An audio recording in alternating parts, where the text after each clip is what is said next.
ननद की पसंद। माँ, जल्दी से अच्छी सी चाय पिला दो, मुझे बाजार जाना है। अरे, अभी तो कल ही तो आई है मायके, क्या सामान घट गया?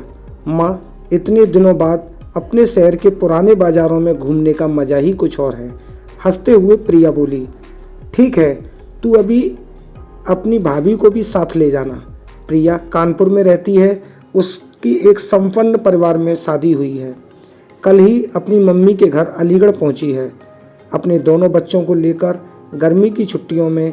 प्रिया देखने में स्मार्ट है, वह बन-ठन के रहती है, खूब अच्छे अच्छे कपड़े पहनती है, अपने बच्चों को भी अच्छे से रखती है।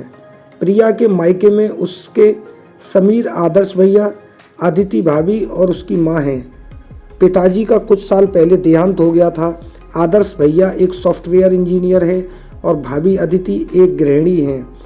अदिति एक छोटे शहर की गरीब घर की लड़की है।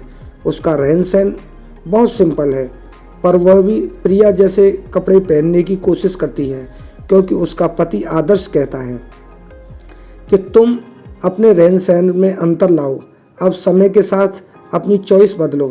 प्रिया दीदी से कुछ सीखो। आरती व आदर्श की शादी को 2 साल हो गया है।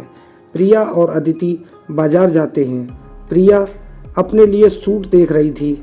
उसने जो सूट पसंद किया, अदिति बोली, दीदी यह मैं ले लूं? आप दूसरा इससे अच्छा पसंद कर लीजिए।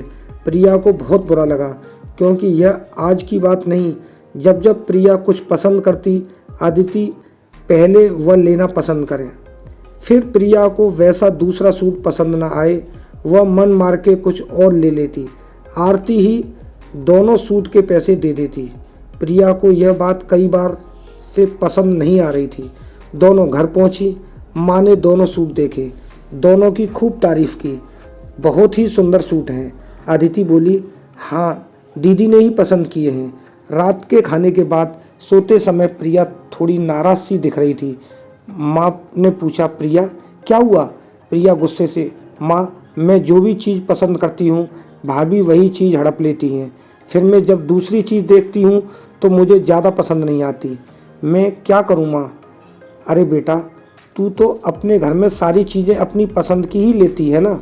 ठीक है, अगर वह तेरी पसंद का ले लेती है तो अच्छा है। तेरी पसंद है ही इतनी अच्छी, वह हमारे घर की बहू है, अच्छे से रहेगी तो सभी हमारी ही तारीफ़ करेंगे। माँ समझाते हुए बोली। तभी अदिति दूध लेकर उनको देने कमरे में आ जाती है। उनकी बातें सुनकर बोली, दीदी आपको मैं वह सूट दे देती हूँ। अरे नहीं भाभी, बस मैं तो यूं ही।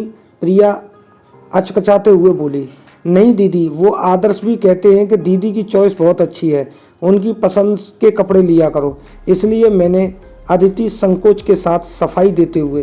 प्रिया के मन में यह सुनकर इतने दिनों का मलाल व नाराज़गी के सारे बादल एक झटके में साफ हो गए। उसको अपनी सोच पर मन ही मन पश्चाताप भी हुआ। प्रिया खुशी से झूम के बोली, अरे भाभी, ऐसा है तो कल ही चलकर आपके लिए और सूट पसंद कर दूंगी। मुझे ये बात नहीं पता थी कि आपको मेरी पसंद पे इतना नाज है। हाँ भाभी, याद आया, आपको भी मैंने ही शादी के लिए पसंद किया था। और माँ सही कहा ना? माँ हंसते हुए, हाँ बेटा, सबसे पहले प्रिया ही बोली थी कि अदिति को ही मैं अपनी भाभी बनाऊंगी। देखा भाभी, हमेशा से ही मेरी चॉइस अच्छी है। प्रिया की बात सुनकर सब हंसने लगे। आज सहसा घर में खुशी की भीनी महक और ज़्यादा महसूस हो रही थी। तो दोस्तों, आपको ये कहानी कैसी लगी? कहानी अच्छी लगी हो तो कहानी को लाइक, शेयर एंड सब्सक्राइब करना ना भूलें। धन्यवाद। फिर मिलते हैं ऐसी ही कहानी में।